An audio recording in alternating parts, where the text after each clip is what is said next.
Welcome to the Gaggle, where we talk politics inside of Arizona and beyond. This week on the Gaggle, was Proposition 123 legal? A state lawmaker just confirmed to us that the county attorney's office is investigating allegations laid out in an internal report on sexual harassment. But first, there are still a lot of questions about Uber and self-driving cars in Arizona following a fatal accident in Tempe a couple of weeks ago. Ryan, you recently went through a trove of documents that show a pretty cozy relationship between the company and the governor's office. What did you learn? Well, I think what we knew before was that the governor's office was very welcoming to this industry, first to rideshare programs and then to self-driving cars. What the emails first reported in The Guardian showed was that actually Uber had been testing self-driving vehicles in Arizona before they publicly announced that and had their big press conference with the governor welcoming them here from California. So they were mapping some areas, they haven't said where, and they were trying out the cars in autonomous mode before anyone in Arizona knew that. So that was somewhat of a bombshell. But we know that they do this all the time. I mean, we often only learn after the fact that we've been the guinea pigs for self-driving technology. Both Uber and Waymo told us after they had tested semi-trucks on our road that they had in fact been doing that. Waymo didn't tell us until a month later that it had been driving some of its cars with no safety operator behind the wheel. So it's kind of par for the course for the industry to test these things on the public and then tell us later, if at all. So I understand maybe that the companies wouldn't want to say anything, but do elected officials, specifically the governor, does he have an ethical obligation to inform the public of what's happening, especially when his number one, mantra is public safety? Well, they haven't told us. They haven't told us the most basic information, such as how many cars are in Arizona running autonomously, how many companies are here, what are those companies, where are they operating? We know they can only run in what they call geo-fenced areas where they've pre-mapped the region. We don't know what those geo-fenced areas are, so the most basic information about the industry hasn't been provided to the public. And it's unclear if the governor's office even knows all of these things because there's no legal obligation to register a specific way in Arizona if you're going to be testing that technology with a safety driver. And it's unclear from our reporting whether city officials even know who's operating within their city limits. Well, it sounds like there's still a lot of unanswered questions. We'll keep following your reporting, of course.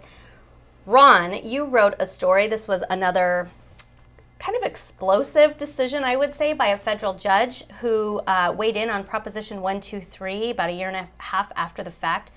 Was it legal? The short answer is it is now. Prop 123 is the ballot measure that narrowly passed in 2016. This was Doug Ducey's signature plan for first boosting pay in education, K through 12 public education. This passed and it amended the state's ability to get into a land trust fund that was set up by Congress before statehood. The question that was before the courts was, did they need explicit, separate congressional approval for that? The answer that we got this week is yes, you do. The interesting wrinkle to it, of course, is that Congress actually granted that approval last week as part of the congressional omnibus bill that funds everything in the government to the tune of $1.3 trillion. And there was one page in this 2,200-page bill that said that Arizona also has approval to use this money for education as it wants. The short answer now is that they have to figure out, well, what do we do with the money that was already paid out of that? And that's $300+ million. And the timing, I think, of this, as we kind of discussed over text, is very interesting. I mean, you get this language slipped in the bill now as the judge is coming in with this decision. I mean, the timing does seem a little interesting.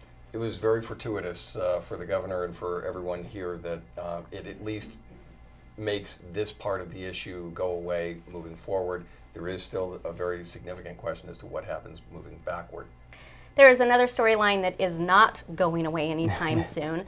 Representative Anthony Kern confirmed to us really moments ago that he and a couple of other state lawmakers met with Maricopa County Attorney Bill Montgomery late last week. What was that meeting about? So this goes back to the sexual harassment investigation that started over Don Shooter, but there were also accusations that came out in that investigative report dealing with Brian Townsend, who was the fiance, at least at the time of the report, of Michelle Ugenti-Rita, a state lawmaker. And in the report, investigators found that Townsend had sent some sexually explicit communications to unidentified individuals. According to the report, Ugenti-Rita did not know about this, but the county attorney's office is looking at whether those explicit communications might have violated any laws, potentially revenge porn laws. And Mr. Kern also said on the record that he is going to try to seek unredacted backup material and evidence that was used as part of this outside investigation as his role of JLAC, which is the Joint Legislative Audit Committee. So stay tuned. I guess we'll see how that plays out. Ryan, what are you waiting for this week? What documents or questions are unanswered for you? Well, I am still waiting for the state to give us that list of companies testing self-driving cars in Arizona and how many cars are on the road. All right. Ron? Still trying to catch up to Debbie Lesko and Harold Teperneni in the 8th District race where voting is now underway. They seem to be talking to Politico and other national outlets, but not. Busy. You, Dustin? I'm still trying to get some records from Michelle Reagan, the Secretary of State, related to her See the Money campaign spending website. I mentioned this a couple weeks ago. They said they were going to get them, and now a couple weeks later, we still don't have anything.